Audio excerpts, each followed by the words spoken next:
नमस्कार। आज हम एक सोशल कमेंट्री वीडियो से उठाए गए एक बहुत ही दमदार तर्क को समझने की कोशिश करेंगे। ये धर्म और महिलाओं के बीच के एक कह सकते हैं काफी उलझे हुए रिश्ते पर सवाल उठाता है। तो चलिए सीधे मुद्दे पर आते हैं। तो इस पूरे विश्लेषण की शुरुआत होती है एक बहुत तीखे सवाल से। जिस रिलीजन को तुम बचाना चाहते हो, क्या उसके बारे में तुमने ठीक से पढ़ा है? ये सवाल सुनते ही एक तरह से माहौल सेट हो जाता है पूरी बातचीत के लिए।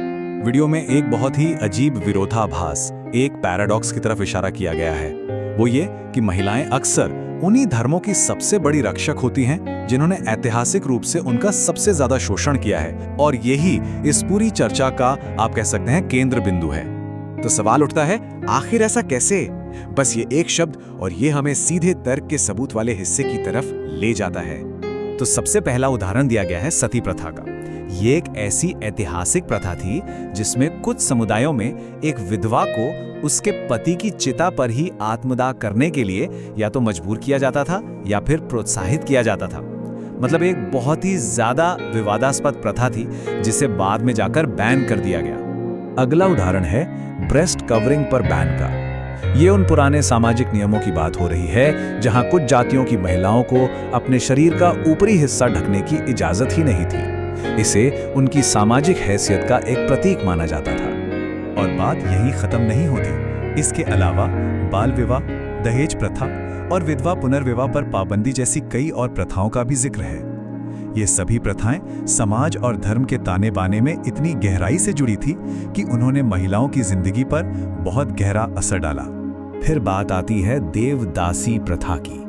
ये एक ऐसी धार्मिक प्रथा थी जिसमें छोटी लड़कियों की शादी किसी देवता से कर दी जाती थी और इसके बाद अक्सर उनका जीवन धार्मिक सेवा के नाम पर शोषण में ही बीतता था।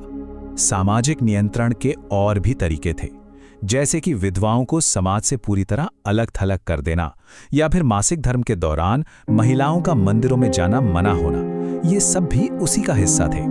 तो इन सारे उदाहरणों को सामने रखने के बाद सोर्स हमें वापस उसी मूल विरोधाभास पर ले आता है कि इतने सारे कष्टों और इतने लंबे इतिहास के बावजूद महिलाएं ही अक्सर इन्हीं धार्मिक परंपराओं की सबसे मुख्य संरक्षक के तौर पर देखी जाती हैं। ठीक है, तो ये तो हो गया ऐतिहासिक संदर्भ। अब देखते हैं कि सोर्स इस तर्क को आज के समय से कैसे जोड़ता है, और यहीं पर बात आती है आधुनिक आजादी की धारणा की। ये स्लाइड सोर्स की जो अंतिम आलोचना है उसे दिखाती है। एक तरफ सती प्रथा और देवदासी प्रथा जैसा गहरा ऐतिहासिक उत्पीड़न है, और दूसरी तरफ आज की आजादी जिसे सोर्स ऊपरी तौर पर देखता है, जैसे कि नौकरी करना, अपनी पसंद का खाना खा लेना या अपनी मर्जी के कपड़े पहन लेना।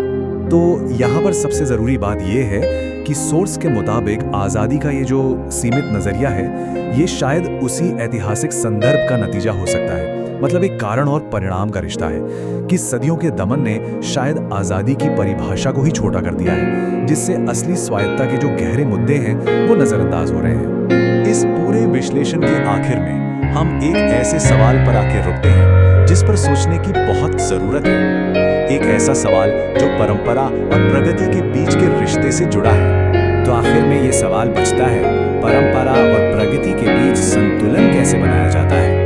ये सवाल सोर्स की एक खास आलोचना को एक ऐसे सार्वभौमिक अनसुलझे सवाल में बदल देता है जो हम सबको आगे सोचने पर मजबूर